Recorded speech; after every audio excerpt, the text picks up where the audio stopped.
मुठ्ठीभर भुस्तिग्रेहरू रोल्पा रुकुमतिर उफ्रिरहेका छन्। यी भुस्तिग्रेहरू जो आतंकवाद दिमागमा लिएर हिँड्छन्, राजनीतिक पुँजी सखाप भएका यस्ता भुस्तिग्रेहरूको रगत बग्नु भनेको रजस्वला भएकी स्त्रीले त्यो आफ्नो कालमा रजस्वला कालमा बगाएको रगत जस्तै हो भनेर शहीदको रगतको अपमान गर्ने सम्माननीय प्रधानमन्त्रीज्यू, आज तपाईलाई जनयुद्धको चिन्ता लागेछ। त्यो मूल्याङ्कन लिएर तपाईको घरमा म 20 वटा मिडिया लिएर गएँ भने त्यसको जवाब तपाईले के दिनुहुन्छ? प्रधानमन्त्रीसँग डिबेट गर्ने ल्याकत राख्नुहुन्छ तपाई? ल्याकत रे उहाँ के हो? त्यो क्षमता छ तपाईसँग? उहाँ पदमा ठुलो हुनु होला त, योग्यता शैक्षिक योग्यताको हिसाबले त म त उहाँको हेडमास्टर हुने क्षमताको पनि मान्छे होला नि त। पढिलेखेको छु, मैले उहाँभन्दा कम उमेर गुजारेँ होला। पढिलेखेकोमा घमण्ड छ हैन तपाईलाई? घमण्ड होइन, घमण्ड म गर्दिन, तर यथार्थ त हो नि त, यो स्वाभिमान हो नि त। उहाँले जब अरूको अपमान गर्नुहुन्छ भने स्वाभिमानी मान्छेहरू के शिर निहुराएर अनि धुलो चाड्दै अब चौरको दुबो दाँतले टिप्दै नाक रगड्दै हिँड्छन् त? प्रचण्ड र माधव नेपालले सडकबाट यसै गरी गिडगिडाउँदै हिँड्ने हो भने त उहाँ जबरजस्त राजावादीको किताबमा जाने सम्भावना छैन र? उहाँ जाने अन्त ठाउँ कहाँ छ त भन्नुहोस्? उहाँ त्यहाँ जानुहुन्न, एउटा कुरा हो, म कन्फर्म छु। बरु शीतल निवास जानुहुन्छ, तर नारायणी जानुहुन्न हैन? शीतल निवास त उहाँको एकदमै हिमचिम भएको क्षेत्र हो। कस्तो क्षेत्रमा कस्तो हिमचिम?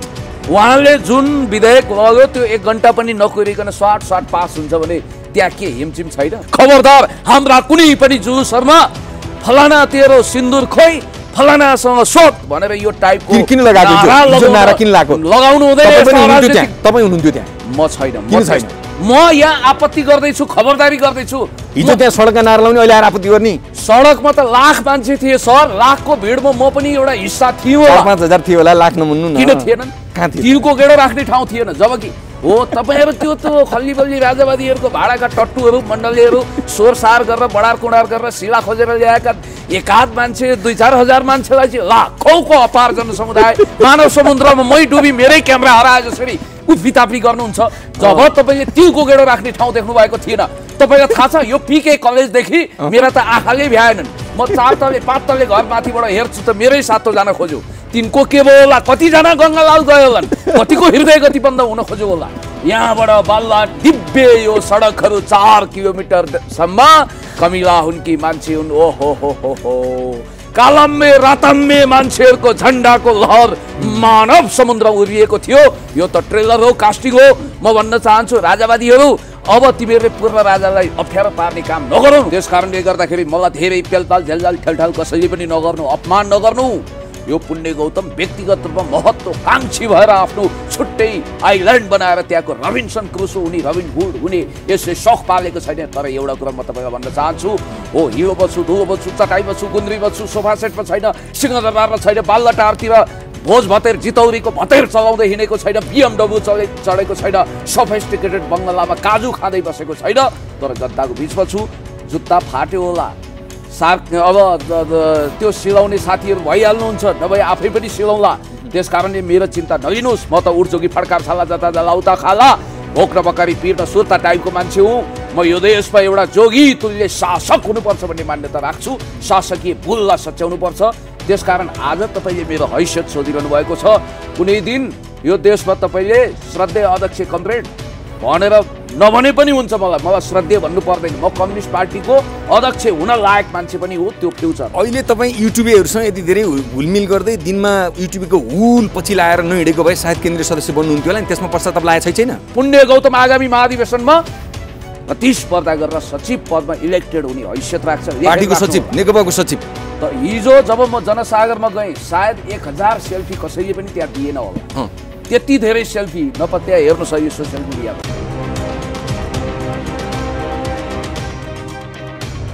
हामीसँग हुनुहुन्छ नेकपा प्रचण्ड माधव नेपाल समूहका नेता पुण्य गौतम।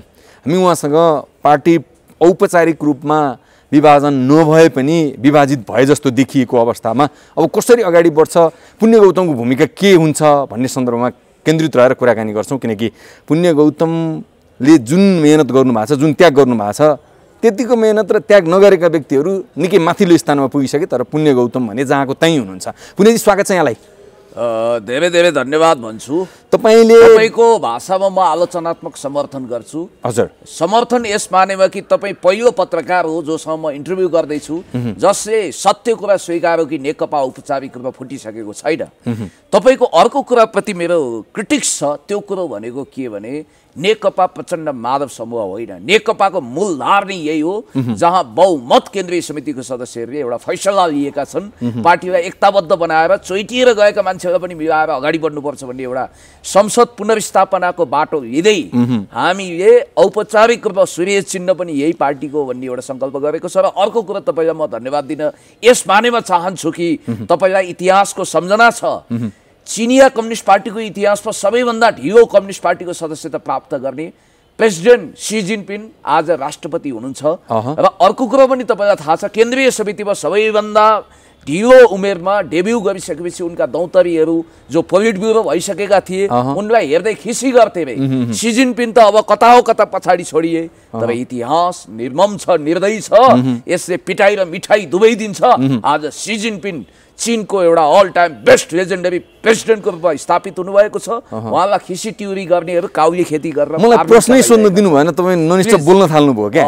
भनौँ न, अब प्रधानमन्त्री केपी शर्मा ओलीले आज के भन्नुभयो भने हजुर बाटो बिराएर हजुर घरभित्र झगडा गरेर घुर्की लगाएर हिँडेर केही हुँदैन, भोलि फेरि घर खोज्दै खोज्दै ढोका ढकढकाउन आउनुपर्छ, तसर्थ बाटो बिराएका साथीहरू बेलैमा बुद्धि फिरोस्, तपाईँहरू घर फर्कनुहोस् भनेर भन्नुभएको छ। तपाईँ त्यो बाटो बिराएको खेमामा पर्नुहुन्छ, कहिले घर फर्कनुहुन्छ तपाईँहरू?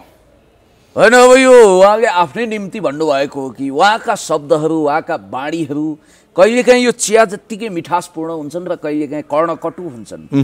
एकदमै खेतका साथ मैले भन्नुपर्छ कि उहाँले यथार्थको स्वीकारोक्ति गर्नुभएको छैन। जस्तो कि म स्पष्ट रूपमा तपाईँलाई भन्न चाहन्छु, उहाँहरूले काहीँ नभएको जात्रा जसरी हाँडी गाउँमा लगाउनु भयो, हामीलाई दुःख छ कि 150 मानिसहरू केन्द्रीय समिति सदस्यका मेम्बरहरू बसेर उहाँहरूले एउटा कोठरी निर्माण गरेर काहीँ नभएको जात्रा हाँडी गाउँमा यस पानीमा लगाउनु भयो कि दुनियाँको कम्युनिस्ट आन्दोलनमा अथवा प्रजातान्त्रिक आन्दोलनमा तपाईँलाई यो थाहा छैन कि 150 मानिसहरूले विधान विपरीत, जबकि विधानको धारा 42 के भन्छ नेकपाको विधानले भने तपाईँले केन्द्रीय समितिको 10% भन्दा बढी मनोनयन गर्ने अधिकार पाउनुहुन्न, त्यो पनि दुवै अध्यक्षको सहमतिमा भनेको छ। त्यो विधानलाई ठाडै धोती लगाएर लत्याएर उहाँहरूले एकदमै अप्रजातान्त्रिक तानाशाही तरिकाले, स्वेच्छाचारी तरिकाले 1179 जनाको जम्बोरी कमिटी घोषणा गर्नुभयो। र घोषणा पनि यस्तो हो कि मानव यस्तो लाग्छ कुन दिन सरकारी मुखपत्र गोर्खापत्रमा वाञ्छनीय योग्यता भएका मानिसहरूले नेकपा केपी समूहमा आवेदन दिन हुन अनुरोध गरिन्छ केन्द्रीय समिति सदस्यको निम्ति। वाञ्छनीय योग्यता के हुन सक्छन्? नम्बर 1, हनुमान गिरीमा महारथ हासिल गर्नुपर्ने। 2, सके केपी बा भन्दै बिहान बिहान आरती उतार्न सक्नुपर्ने। त्यति पनि नगरे सातामा 2 दिन बालटार वा सिंहदरबार वरिपरि गणेश भक्ति गर्दै मर्निङ वाक गर्नुपर्ने। तेस्रो, अरू पंक्तिलाई अरिङ्गालको गोलो सभा खनिएर राता मण्डलेको चरित्र देखाउनै पर्ने। आगरा बगेरा पढाइ पनि कम भयो हुने, योग्यता क्षमता पनि नचाहिने, कम्युनिस्ट पार्टीको सदस्यता पछि लिन पनि पाइने, जस्तो कि कोमल लली कहिले कम्युनिस्ट पार्टीको सदस्य थिएनन्। नवराज सिलवालजी आफ्नो पेसाको दक्ष मान्छे हो, तर कम्युनिस्ट पार्टीको केन्द्रीय समिति सदस्य हुनको निम्ति उहाँको योग्यता कहिले पुग्यो? जबकि हाम्रो विधानले भन्छ तपाईँ कम्युनिस्ट पार्टीको सदस्य भएको 15 वर्षपछि मात्रै केन्द्रीय कमिटी सदस्यमा डेब्यू गर्नुहुन्छ। यहाँ त नेपाली कांग्रेसले पनि त्यसो गर्दैन, उसले त आमन्त्रित भन्छ, कुन गणेश रामालाई त्यहाँ राख्छ, कहिलेकाहीँ त्यसरी ठेगान लगाउँछ। त्यसो भएको हुँदाखेरि उहाँहरू कम्युनिस्ट आचार विचार सिद्धान्तमा हुनुहुन्न। र हामीले भन्ने भाषा चाहिँ के हो भने, साथी हो तपाईँहरू बालुवाटार वरिपरि नबरालिनुहोस्, रनवन डुले पनि थलो किलो फर्किनुपर्छ। तपाईँहरूको लागि मूलधर घरको ढोका सदैव खाली छ, तर जुङ्गा यदि कालो आएन भने पनि सक्नुहुन्छ तपाईहरु कालै मेहन्दी लगाउनुस्, होइन भने खौरिएर आउनुस्, किनभने अब त्यो जुङ्गाको सान रहेन। तपाईले कस्तो आम नागरिकको इच्छा अनुसारको विश्लेषण गर्नु हो क्या अहिले ठ्याक्कै? हजुर, नेताको वरिपरि जानुपर्ने, बिहान बेलुकी आरती गर्नुपर्ने, हैन अरिङ्गाल बनिनुपर्ने है, यस्तो वास्तविकता, यो वास्तविकता हो नि तपाईले भनेको कुरा? त्यताको वास्तविकता, आरोप होइन नि? यताको वास्तविकता होइन, आरोप होइन नि? केपी ओली पक्षलाई आरोप लाउनु भएको होइन नि तपाईँले। ए बाबा, मैले के भनिरहेको छु भने उहाँहरूमा जे यथार्थ कुरो अहिले प्रकट भइरहेको छ नि, थुन्सेमा थुन्दैमा बिरालो म्याउ गर्न कहिले पनि छोड्दैन होइन। त्यो बिरालोको चरित्र हो। यदि त्यस्तै थियो भने पुण्य गौतम पनि किन कोटेश्वर धाइराख्नु पर्थ्यो त? बालुवाटार बिहान बेलुका धाइदिएको भए त अहिले केन्द्रीय सदस्य फ्याट्ट भइहाल्नु हुन्थ्यो। तपाईँ हाम्रो भेट किन यो के अरे बाग बजाना हुन्थ्यो र बालुवाटारतिरै भेट्न पाइन्थ्यो नि, केन्द्रीय सदस्यमा नाम पनि आउँथ्यो। हजुर, अब कोटेश्वरमा मेरा साथी माधव विष्ट हुनुहुन्छ, कोटेश्वरमा मेरा अर्का अनन्य मित्र बाबुराम जी नजिकै बस्नुहुन्छ। बाबुराम भट्टराई भन्न खोजेको होइन, पूर्व सम्माननीय प्रधानमन्त्री माधव नेपाल। ए तपाईँले त्यो भन्न खोज्नु भएको रहेछ। म अलि लाटो छु, कुरा ढिलो बुझ्छु। र मलाई जहाँसम्म लाग्छ सम्माननीय पूर्व प्रधानमन्त्री श्रद्धेय अध्यक्ष कमरेड माधव कुमार नेपालज्यू जहाँ हामी बेला बेलामा जान्छौँ, अन्तर्क्रिया गर्छौँ, राजनीतिक हिसाबले तपाईँ आफ्नो अभिभावक कहाँ जानुहुन्छ त्यसलाई चाकडी भन्न मिल्दैन। नेतृत्वको सम्मान गर्ने हो। सम्मान र चाकडीको बिचमा नेपालमा सानो लक्ष्मण रेखा छ, ठुलो चिनिया पर्खाल छैन। स्वाभिमानलाई अभिमान, अभिमानलाई स्वाभिमान देख्ने हाम्रो गलत नजरियालाई पनि हामीले बदल्नुपर्छ। म यति कुरा तपाईँलाई भन्न चाहन्छु कि सम्माननीय पूर्व प्रधानमन्त्री कमरेड माधव कुमार नेपालले कहिले पनि मेरो भक्तिभाव गरियोस्, आरती उतारियोस्, हनुमान चालिसा जपियोस्, मेरो चमर हम्किने काम होस्, मलाई बा आदि इत्यादिले विभूषित गरियोस् भनेर भन्नुभएको छैन। उहाँलाई ठुलो कुर्सीको लोभ पनि छैन। उहाँमा एउटा कम्युनिस्ट चरित्र छ। आज पनि सादा जीवन उच्च विचारको पुष्पलालवादी मान्यता र जन्यता कमरेड मदन भण्डारीको विचार र आदर्शलाई कसैले बोकेर अगाडि बढिरहेको छ भने माधव नेपाल। यसलाई यसरी बुझौँ, बालुवाटारको ढोका सजिलै खुल्न छोड्यो, त्यस पछाडि सजिलै खुल्ने ढोका कोटेश्वर हो, त्यहाँ जान थाल्नुभयो तपाईँहरू। बालुवाटारको ढोका त एक हिसाबले भन्नुहुन्छ भने ढोका जसकेला सबै मेरो निम्ति खुल्ला थियो। म अरू जस्तो चोर ढोकाबाट राति राति स्याल जस्तो छिर्नु र निस्किनु पनि पर्दैन थियो, मलाई सहज थियो। तर त्यसको निम्ति एउटा वाञ्छनीय योग्यता मसँग थिएन। त्यो भनेको के हो भने तुमेव माता स पिता तुमेव सर्व मम देव देव भन्दै आरती उतार्ने क्षमता ममा थिएन। र जसको गोलीले मृग ढले पनि महाराज केपी ओलीकै गोलीले ढल्यो भन्ने मेरो योग्यता थिएन। म सही सत्य कुरा बोल्नु। माधव नेपालको आरती उतार्नु भन्दा त केपी ओलीको आरती उतारे भए सजिलो हुन्थ्यो नि, फाइदा हुन्थ्यो नि तपाईँलाई। तपाईँले मेरो हिस्ट्रीको अवमूल्यन नगर्नुहोस् सर। तपाईँ पत्रकारितामा सिक्का जमाइरहेको मान्छे हो, मलाई थाहा छ। त्यसकारण तपाईँलाई थाहा छ नि, यो पुण्य गौतम, यो घामटले, म जस्तै घामटहरूले चाकडी चापुसीको कला नजान्नाले भएको छँदा खाँदाको तपाईलाई थाहा छ। त्यो कुरा पनि त्यतिखेर सोसियल मिडियामा व्यापक भएको थियो, मैले फेसबुकमा पनि राखेको थिएँ। शपथ पत्रमा केन्द्रीय समिति सदस्यको रूपमा 441 मध्ये एक भएर हस्ताक्षर गरिएको मेरो नाम त्यतिकै काटिएको छैन। र म सम्माननीय प्रधानमन्त्रीज्यूलाई भन्न चाहन्छु, सम्माननीय अब उहाँको आदर कदरको रूपमा रहनुभयो भएन, हिस्ट्रीले छुट्टै मूल्याङ्कन गर्ला। तर टेक्निकली मैले सम्माननीय भनी। केपी ओलीज्यू, प्रधानमन्त्रीज्यू, तपाईँ यस्तो जहाजी क्याप्टेन हुनुभयो जसको जहाज समुद्रमा अगाडि बढिरहेको बेला डुबेको छ र तपाईँ आफ्नो सानो नाजुक नाउमा बसेर मुसु मुसु हाँसिरहनु भएको छ आफ्नै जहाज डुबेको बेला। र म यति कुरा तपाईँलाई भन्न चाहन्छु कि यहाँले पनि समयमै बुद्धि पुर्याउनु पर्छ। मित्र राष्ट्र चीनको पनि सदाशयता छ। सम्पूर्ण नेपाली जनताले नेकपा फुटेको हेर्न चाहेका छैनन्। म त भन्छु गणतान्त्रिक फोर्सको रूपमा नेपाली कांग्रेस पनि डिभाइडेड हुनु हुँदैन। यो हाम्रो सदिक्षा हो। हजुर, मैले तपाईँलाई किन यो पृष्ठभूमि कोट्याएँ भने यति बेला केही पनि हैसियत नभएकाहरू, केही पनि योग्यता क्षमता दक्षता नभएकाहरू फटाफट केन्द्रीय सदस्य हुँ भन्दै हिँडिरहेछन्, फुर्ती लगाइरहेका छन्। के भोलि तिनको हैसियत के हुन्छ भन्ने कुरा थाहा छैन। फेरि तिनले आफूले पनि भोलि के हो मेरो भन्ने बुझा छैनन्। हजुर, भने पुण्य गौतमको हैसियत के त? आजको दिनमा के हो त तपाईँको हैसियत? के हो त भन्नुहोस् त? नेकपाभित्र है, फेरि बाहिर सोधे आइन होइन। यसलाई यसरी भनौँ, एउटा रहस्यमय अप्रकाशित लिस्टको सदस्य म भन्दै बजारमा कुम ठोकिने 4 जना मध्ये 1 जनाले आफूलाई त्यो बालुवाटारै केन्द्रीय सदस्यको दाबी गर्दै हिँडेको मैले देखेको छु। अब नजाने थाहा छैन यो खालको घिड्किसो गोर्की किन हो। र कुनै समय एउटा कुरा तपाईँलाई थाहा छ, नरेन्द्र दामोदर दास मोदीसँग हाम्रा हजार असहमति छन्। शत्रुघ्न सिन्हालाई देखाउँदै उनका दौतरीहरूले व्यङ्ग्य गर्थे रे, शत्रुघ्न सिन्हा आज क्याबिनेट मन्त्री भएको छ, त बिजेपी भनेर हिँड्थिस्, हेर त सडकमा छस्, बन्दा खाएर मोटाउँदैछस् भन्दा उनले भन्थे रे 4 दिनका चाँदनी फिर अधेरा, काजमा आएका मान्छे हुन्, फेरि जान्छन्। हामी राजनीतिमा धैर्यता राख्नुपर्छ। र तपाईँलाई यति कुरा भन्छु कि म कम्युनिस्ट पार्टीको सानो होस् वा ठुलो पोलिट ब्युरो मेम्बर भइसकेको, सेन्ट्रल कमिटी मेम्बर भन्दा केन्द्रीय सदस्य भन्दा एक तह माथि पुगिसकेको मान्छे, जननेता कमरेड मदन भण्डारी सबै खुसी हो नि त। तपाईँको के फरक पर्छ? म अहिले जनसांस्कृतिक महासङ्घको यता मूलधारमा केन्द्रीय सचिवालय तपाईँ कलाकार हो र जनसांस्कृतिक महासङ्घको? त्यहाँ कलाकार हुनु पर्दैन नि त। विजय सुब्बाजी जो पर्मनेन्ट लिडर हुनुहुन्छ उहाँ पनि हुनुहुन्थ्यो। होइन, त्यो त तपाईँ जतिको व्यक्तिको लागि सुइटेबल प्लेटफर्म होइन कि जस्तो लाग्छ कि। यस्तो हो के, तपाईँलाई एउटा कुरा मैले प्रष्टै भनौँ, प्रधानमन्त्री केपी ओलीज्यूले त म प्रति वक्र दृष्टि लगाएको एकचोटि मात्रै देखियो, त्यो पनि सार्वजनिक अभिव्यक्तिमै उहाँले भनिदिनु हो कि एकदमै गरिबीमाथि खिल्ली उडाउँदै गरिबहरूले खाना खाएको देखि नसकेर आफ्नो प्यारो लोलोपोतो गरेको आफ्नो मायालो छोरो जस्तो हो कि भाइ जस्तो मेयरलाई सुमसुमाउँदै उहाँले भन्नुभएको थियो। मेयरको अपमान भयो रे, खुल्ला मञ्चमा हामीले खाना बाँडेको, गरिबहरूले खाना खाएको उहाँले देखिसक्नु भएन, फुटेको आँखाले पनि देख्नु भएन। अनि केही मान्छेहरू त्यहाँ गुरुरु गुटुटु गएका छन्, खाना बाँडेका छन्, उहाँलाई बडो आपत्ति भयो। र जुद्ध शमशेरको भाषा थियो एउटा, के जनताले दुध भात खान पाएका छैनन्? त्रिभुवन पनि त्यही भन्थे रे, राजा त्रिभुवन। त्यसै गरी राजा महाराजाको भूत सवार भएर उहाँले जे कुरा भन्नु हो त्यसले उहाँलाई घाटा लगाएको छु। र अर्को कुरो म तपाईँलाई भन्न चाहन्छु, ठिक छ उहाँको चाकडी नगरे बापत, इर्द गिर्दमा नघुमे बापत उहाँका हनुमान दास, दासानुदास हनुमान दास, चरण दासहरूले पुण्य गौतमको नाम सम्मानीय पूर्व प्रधानमन्त्री कमरेड माधव कुमार नेपालले प्रस्ताव गर्दा र कमरेड श्रद्धेय अध्यक्ष कमरेड पुष्पकमल दाहाल प्रचण्डले समर्थन गर्दा पनि दुईचोटि काटिएको छ। त्यसको जवाफ मैले खोजेको छु, हिस्ट्रीले त्यसको जवाफ दिनेछ। र म यति कुरा भन्न चाहन्छु, अब 10 वर्षपछि पुण्य गौतम कहाँ हुन्छ, मेरो नाम काट्नेहरूको नामो निशान हुने छैन, यो मेरो दाबी र ठोकुवा हो। नेपाली राजनीतिमा चिया पनि खाँदै गरौँ, गफ पनि गर्दै गरौँ, चिया नसेला होस्, किनकि तपाईँ चियामा अलिक बढी चासो राख्नुहुन्छ, चिया तपाईँलाई मनपर्छ।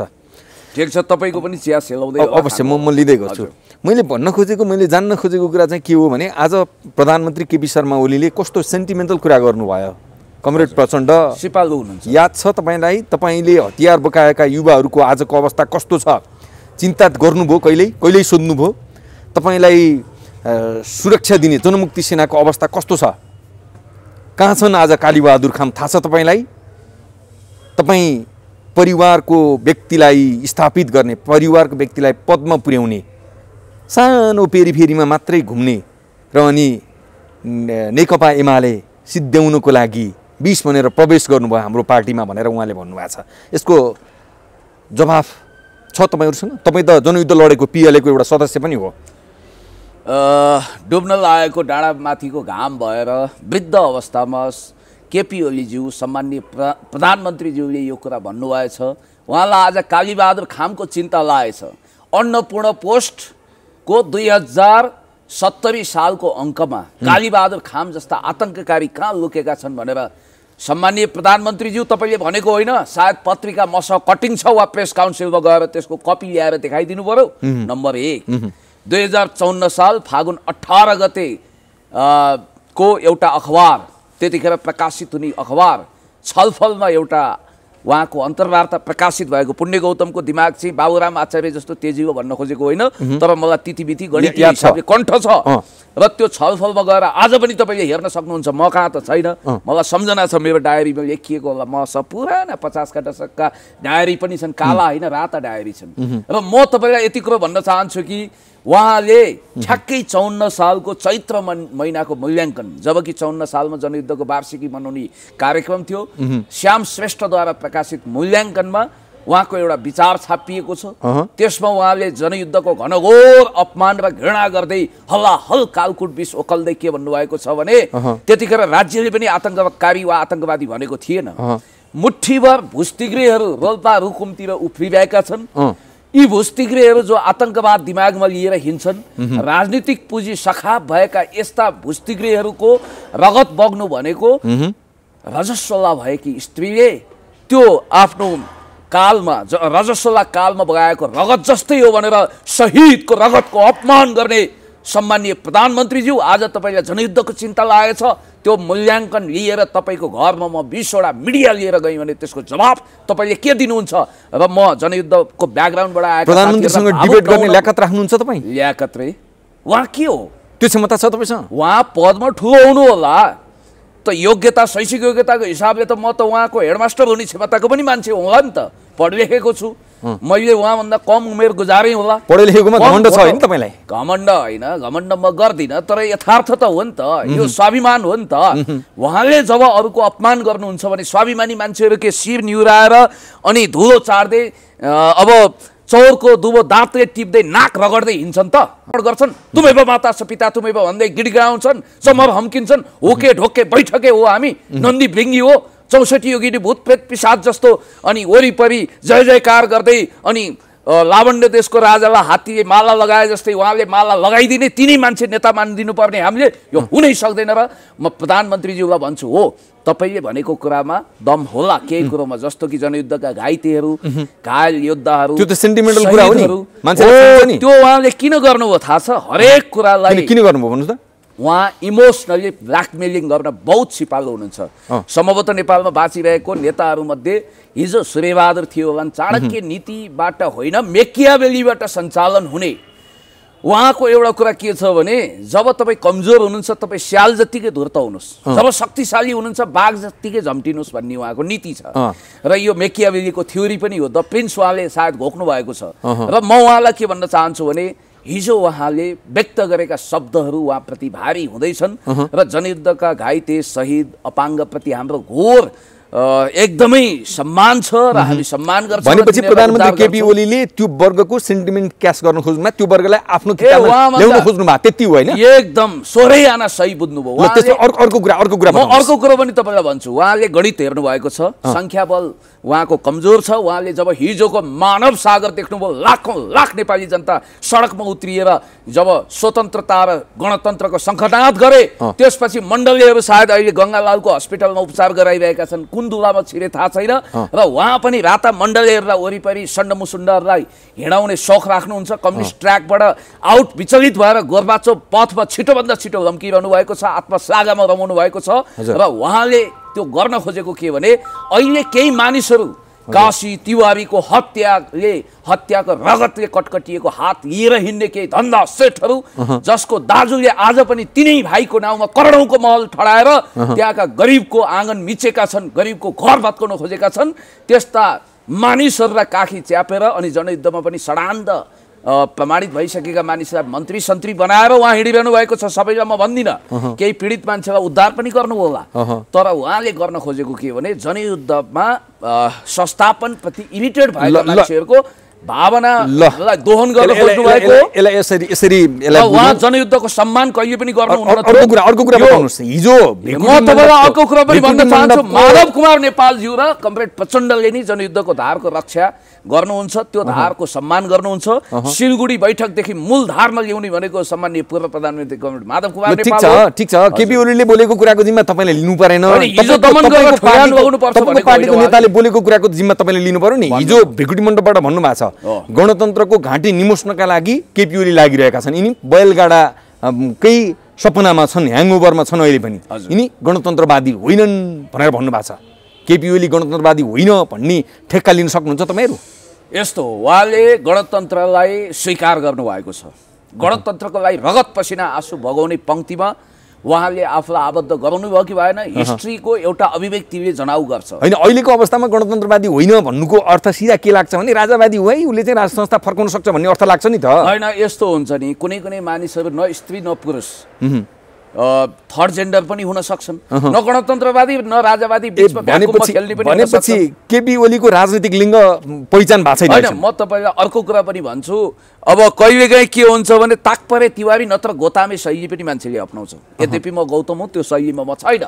र स्पष्ट रूपमा म तपाईँलाई के भन्न चाहन्छु भने, उहाँले पार्टीको केन्द्रीय कमिटी र स्थायी समितिको बैठकमा बकैदा नोट अफ डिसेन्ट लेखेर गणतन्त्रको डिसिजन लिनु भनेको यहाँबाट टायर हो कि बैलगाडा चढ्दै चढ्दै अमेरिका लम्किनु सरह हो भन्नुभएको छ। तर उहाँको बैलगाडा अहिले बाल्दाटारबाट निस्किएर नारायण हिटीतर्फ अगाडि नबढोस् हामी भन्न चाहन्छौँ। र एउटा म चाहिँ अलिकति संयमता राख्छु, दूरदृष्टि राख्छु। हामीले कसैलाई पनि जबरजस्त राजावादी किताबमा धकेल्नु हुँदैन। अहिले उहाँ गणतान्त्रिक सिस्टमको प्रधानमन्त्री हो, यो गणतन्त्रको रक्षा र विकास गर्ने जिम्मेवारी गुरुतर दायित्व उहाँको छ। प्रचण्ड र माधव नेपालले सडकबाट यसै गरी गिडगिडाउँदै हिँड्ने हो भने त उहाँ जबरजस्त राजावादीको किताबमा जाने सम्भावना छैन। र उहाँ जाने अन्त ठाउँ कहाँ छ त भन्नुहोस्? उहाँ त्यहाँ जानुहुन्न, एउटा कुरा म कन्फर्म छु। बरु शीतल निवास जानुहुन्छ, तर नारायणी जानुहुन्न होइन? शीतल निवास त उहाँको एकदमै हिमचिम भएको क्षेत्र हो। कस्तो हिमचिम? क्षेत्रमा कस्तो हिमचिम? उहाँले जुन विधेयक लग्यो त्यो 1 घण्टा पनि नकुरिकन स्वाट पास हुन्छ भने त्यहाँ के हिमचिम छैन? मैले त्यो अन्यथा लिएको होइन। म पवित्र सम्बन्धलाई जननेता कमरेड मदन भण्डारीको इतिहासमा कलङ्कित पार्नेहरूलाई ठाडो चेतावनी पनि दिन चाहन्छु। खबरदार, हाम्रा कुनै पनि जुलुसहरूमा फलाना तेरो सिन्दुर खोइ, फलानासँग सोध भनेर यो टाइपको किन लगाएको? किन लगाएको? लगाउनु हुँदैन। तपाईँ हुनुहुन्थ्यो त्यहाँ? म छैन। किन छैन? म यहाँ आपत्ति गर्दैछु, खबरदारी गर्दैछु। हिजो त्यहाँ सडकमा नारा लाउने, अहिले आएर आपत्ति गर्ने? सडकमा त लाख मान्छे थिए सर, लाखको भिडमा म पनि एउटा हिस्सा थिएँ। 4-5 हजार थियो होला, लाख नमुन्नु न। किन थिएनन्? तिलको गेडो राख्ने ठाउँ थिएन। जबकि हो तपाईँहरू त्यो खल्ली बल्ली राजावादीहरूको भाडाका टट्टुहरू मण्डलीहरू सोरसार गरेर बडार कुँडार गरेर सिला खोजेर ल्याएका एकाध मान्छे 2-4 हजार मान्छेलाई चाहिँ लाखौँको अपार जनसमुदाय मानव समुद्रमा मै डुबी मेरै क्यामेरा हराए जसरी उफिताफी गर्नुहुन्छ। जब तपाईँले तिलको गेडो राख्ने ठाउँ देख्नु भएको थिएन। तपाईँलाई थाहा छ यो पिके कलेजदेखि मेरा त आँखाले भ्याएनन्। म 4 तले 5 तले घर माथिबाट हेर्छु त मेरै 7 जना खोज्यो। तिनको के भयो होला? कतिजना गङ्गालाल गयो होला? कतिको हृदय गति बन्द हुन खोज्यो होला? यहाँबाट बल्ल दिव्य यो सडकहरू 4 किलोमिटरसम्म कमिला हुन् कि मान्छे हुन्। ओहो हो कालम्मे रातम्मे मान्छेहरूको झन्डाको लहर मानव समुद्र उभिएको थियो। यो त ट्रेलर हो, कास्टिङ हो। म भन्न चाहन्छु राजावादीहरू, अब तिमीहरूले पूर्व राजालाई अप्ठ्यारो पार्ने काम नगरौँ। यति मान्छे त ट्रेलरको रूपमा उत्रिएका छन्। भोलि राजतन्त्र भन्दै गयो भने बिचरा तिमीहरूलाई कराब्जा पार्दा अचार पनि नपुग्ला। त्यस कारणले गर्दाखेरि म के भन्न चाहन्छु भने यो नेकपा एकीकरण, पुनर्एकीकरण हुनुपर्छ, नयाँ तरिकाले अगाडि बढ्नुपर्छ। र म शीर्ष नेतालाई पनि भन्न चाहन्छु, तपाईँहरूले युवा पुस्ताको भाग्य र भविष्यलाई सुनिश्चित बनाउने हो। हामी नै भोलिको भविष्य हौँ। हाम्रै पुस्ताले भोलि लिडरसिप गर्ने हो। तपाईँहरू अभिभावक हुनुहुन्छ, गणतन्त्र ल्याइदिनु हो। तपाईँहरूलाई धन्यवाद। ल पुण्यजी, कुराकानी धेरै गर्न मन छ होइन, फेरि धेरै लामो कुराकानी पनि हाम्रा दर्शकहरूलाई हेर्नलाई मजा आउँदैन। फेरि पनि अर्को एपिसोडमा कुराकानी गरौँला। अहिलेको लागि कुराकानी गर्ने जुन सन्ध्याकालीन समयमा अवसर मिल्यो यसको लागि आभार व्यक्त गर्छु। तपाईँलाई पनि धेरै धेरै धन्यवाद दिन चाहन्छु। कोरोनाप्रति धेरै सजग हुनुहुन्छ, त्यही भएर मुखमा एकदम गजबको मास्क लगाएर बस्नुभएको छ। दुईटा लगाइरहेको छु। 2-2टा लाउनु भएको छ, किनभने मलाई कोरोना छैन भन्ने थाहा हुँदै पनि 2टा लगाएर मेरो सम्मानै गरे होला तपाईँले। र चिसो यति धेरै बढेको छ कि तपाईँको न्यानो टोपी, त्यस्तै टोपी किन्न म पनि चाहन्छु। मेरो टोपी अलिकति झल्लरो टाइप एउटा म उपहार दिन्छु नि त, यस्तै टोपी चाहिँदैन। मलाई 2टा प्राप्त हुँदैछ, बरु एउटा तपाईँका पठाइदेऊला। अवश्य। त्यस कारणले गर्दाखेरि मैले अन्तिममा यति कुरा भन्छु कि सम्मान्य पूर्व प्रधानमन्त्री एवं श्रद्धेय अध्यक्ष कमरेड माधव कुमार नेपाल, श्रद्धेय अध्यक्ष सम्मान्य पूर्व प्रधानमन्त्री कमरेड पुष्पकमल दाहाल प्रचण्डको बिचमा यो यस्तो छ उस्तो छ, टेक्निकली मानेको यो गरेको भनेर खबरदार कसैले पनि नभन्नु। र अर्को कुरो म भन्छु, समान अधिकार सहित उहाँहरू अगाडि बढिरहनु भएको छ र साथीहरूको एउटा चाहना छ। जाँदा जाँदै पुण्य गौतम चाँडै नेपाल प्रचण्ड खेमाको केन्द्रीय सदस्य भएको हेर्न पाइयोस्। पुण्यजी धेरै धेरै धन्यवाद, नमस्कार। ओहो, तपाईँले जाँदा जाँदै त होइन, इन्टरभ्यू सिद्धाउँदा कहीँ जानुभएको छैन, मलाई थाहा छ। कुर्सीमै हुनुहुन्छ, चिया पनि खाउँला हामी एकछिनपछि। अब एउटा कुरा तपाईँलाई भन्छु, यो स्वाभाविक र प्राकृतिक रूपमा पनि पुण्य गौतमले आगामी चुनाव भयो भने टिकट पाउने, टिकट पनि साझा बसको वा काहीँको होइन, संसदकै पाउने, मेयर सेयर हुने रफू चक्करमा म छैन। अरू साथीहरू हुनुहोस्, प्रगति गर्नुहोस्, उन्नति गर्नुहोस्, घटाघट गर्नुहोस्, देशको विकास गर्नुहोस्। सङ्घीय संसदको टिकट प्राप्त गर्ने अथवा पार्टी सेन्ट्रल कमिटी मेम्बर हुनको निम्ति उसको सबै योग्यता पुगेको छ। ऊ लगायत जसको नाम काटिएको छ, पूर्व मन्त्रीहरू हुनुहुन्छ, धेरै राम्रा प्रोमिनेन्ट लिडरहरू हुनुहुन्छ। मैले सुन्नमा आएअनुसार छिट्टै नेकपाले 441 को सङ्ख्यामा केन्द्रीय कमिटी विस्तार गर्दैछ र तपाईँको यो आशीर्वाद अब जनताले तथास्तुको रूपमा यसलाई अनुमोदन गरून्, म यही भन्न चाहन्छु। के हो अहिलेसम्म रोडमा लखर लखर लखर फाटिया जुत्ता लाएर हिँडिरहनु भएको छ। नेकपाले पढ्दै आएन केन्द्रीय सदस्य पनि, कस्ता कस्ता मान्छे केन्द्रीय सदस्य भइसक्यो, हैसियत छ तपाईँको केही? हेर्नुहोस्, लात्ताले हानेको कुकुर भँडारमा भन्छन्, म त मनुष्य हुँ। त्यस कारणले गर्दाखेरि मलाई धेरै पेलपाल झेलझाल ठेलठाल कसैले पनि नगर्नु, अपमान नगर्नु। यो पुण्य गौतम व्यक्तिगत रूपमा महत्त्वकांक्षी भएर आफ्नो छुट्टै आइल्यान्ड बनाएर त्यहाँको रबिन्सन क्रुसो हुने, रबिन हुड हुने यसले सौख पालेको छैन। तर एउटा कुरा म तपाईँलाई भन्न चाहन्छु, हो हिलो बच्छु, धुलो बच्छु, चटाई बच्छु, गुन्द्री बच्छु, सोफा सेटमा छैन, सिंहदरबारमा छैन, बाल्लटारतिर भोज भतेर जितौरीको भतेर चलाउँदै हिँडेको छैन, BMW चढेको छैन, सोफिस्टिकेटेड बङ्गलामा काजु खाँदै बसेको छैन। तर जनताको बिचमा छु। जुत्ता फाट्यो होला, अब त्यो सिलाउने साथीहरू भइहाल्नुहुन्छ, नभए आफै पनि सिलाउँला। त्यसकारणले मेरो चिन्ता नलिनुहोस्। म त उठजोगी फड्काप साला जता लाउता खाला भोक्न बकारी पिर्न सुर्ता टाइपको मान्छे हुँ। म यो देशमा एउटा जोगी तुल्य शासक हुनुपर्छ भन्ने मान्यता राख्छु। शासकीय बुललाई सच्याउनुपर्छ। त्यसकारण आज तपाईँले मेरो हैसियत सोधिरहनु भएको छ। कुनै दिन यो देशमा तपाईँले श्रद्धेय अध्यक्ष कमरेड भनेर नभने पनि हुन्छ। मलाई श्रद्धेय भन्नु पर्दैन। म कम्युनिस्ट पार्टीको अध्यक्ष हुन लायक मान्छे पनि हो। त्यो फ्युचर अहिले तपाईँ युट्युबेहरूसँग यति धेरै हुलमिल गर्दै दिनमा युट्युबको हुल पछि लाएर नहिँडेको भए सायद केन्द्रीय सदस्य बन्नुहुन्थ्यो होला नि। त्यसमा प्रस्ताव लागेको छैन? हाइपोथेटिकल क्वेसनले अलिकति राजनीतिक सङ्केत चाहिँ गरिरहेको छ। युट्युबे भनेर आफ्नो नाम आफै किन काट्नुहुन्छ? तपाईँ त कोइली तुल्य सुमधुर स्वर भएको मान्छेले काग तुल्य के फरक पर्छ त? नागरिकले भनेको कुरो स्वीकार गर्नु पर्यो नि त। तपाईँ पनि नागरिक हुनु हो, धन्यवाद। नागरिक भन्दा एक स्टेप अगाडिको मिडियाकर्मी सोचेको थिएँ। र अर्को कुरो के छ भने मलाई केन्द्रीय सदस्य हुने रफू चक्कर छैन। पानी झिमियो सर, कुनै समय केन्द्रीय सदस्य उखर मल्लो हुन्थ्यो। अब म पदको लागि मरिहत्ते गर्दिनँ। पुण्य गौतम आगामी महाधिवेशनमा प्रतिस्पर्धा गरेर सचिव पदमा इलेक्टेड हुने हैसियत राख्छ। पार्टीको सचिव, नेकपाको सचिव। त हिजो जब म जनसागरमा गएँ सायद 1000 सेल्फी कसैले पनि त्यहाँ दिएन होला। त्यति धेरै सेल्फी नपत्या हेर्नुहोस् यो सोसियल मिडियामा। मेरो एउटा फोटो पनि भाइरल भएको छ। शीर्षस्थ नेतृत्व पङ्क्ति त माथि नै हुनुहुन्छ। सम्माननीय पूर्व प्रधानमन्त्रीज्यूहरू, पार्टी अध्यक्ष अथवा सचिवालय सदस्य। त्यो बाहेक सडकमा जो युवा पङ्क्ति देखियो सबैले, कतिले त पुण्य गौतम हाई हाई पुण्य गौतम भनेर त्यहाँ नारा लगाउँदा त्यो पनि देखियो। तपाईँ नेकपाले छोडेको साइबर सेना हो? साइबर सेना होइन, साइबर जर्नल होला, साइबर सेनापति हुने हैसियत राखौला। त्यसो भए नेकपाको साइबर सेनापति हो पुण्य गौतम? त्यो भनिहाल्नु हुँदैन। किनभने आफ्नो बारेमा धेरै दर्जानी दिँदै चिन्ह लगाउँदै हिँड्ने मान्छे होइन। कर्णेल गद्दाफी 42 वर्ष लिबियाको राष्ट्रपति हुँदा आफूलाई कर्णेलभन्दा बढी पदोन्नति गरेनन् रे। र म यति कुरा तपाईँलाई भन्न चाहन्छु कि नेकपा मात्रै होइन, यो मातृभूमिको रक्षा गर्नको निम्ति, यो मातृभूमिको महानताको गाथा गाउन मैले कुनै कसर बाँकी राखिनँ। शिरमा कफन बाँधी हामीले बाँध्यौँ। र म हिजोको अवस्थादेखि आजसम्म लडेर आउँदाखेरि मासमा जाँदाखेरि सबैभन्दा बढी मान वा अपमान खेपेको मान्छेको हैसियतले मलाई सबैले हौसला बुलन्द गर्नुभएको छ। म अब सचिव पदमा उम्मेदवारी दिन्छु। सायद मेरो जित हुन्छ पार्टीमा। युट्युबरहरूसँग सम्बन्ध बिग्रियो अहिले? छैन नि, गजबको छ। युट्युबर मित्रहरू, सामाजिक सञ्जाल प्रयोगकर्ता मित्रहरू भन्छु, उहाँहरूलाई म धेरै धेरै धन्यवाद दिन चाहन्छु। आज म जे छु त्यसको लागि सबैभन्दा ठुलो योगदान कसैको छ भने सामाजिक सञ्जालकै छ। त्यही सामाजिक सञ्जाल चाहिँ तपाईँलाई गाँडो भयो भन्ने सुनिन्छ नि? होइन, गाँडो भएको छैन, काउसो पनि भएको छैन। सामाजिक सञ्जालले के मलाई गोर्खे लौरी लगाएको छ र सिस्नो पानीले झ्याम झ्याम हानेको छ र मलाई उखर मौलो छैन। म त उहाँहरूलाई धन्यवाद दिन्छु। अब कहिलेकाहीँ आवेगमा पत्थरले हानिदिनु हो भने फुलले स्वागत गर्छु। मेरो चरित्रै त्यही हो। हस्, धन्यवाद। Thank you.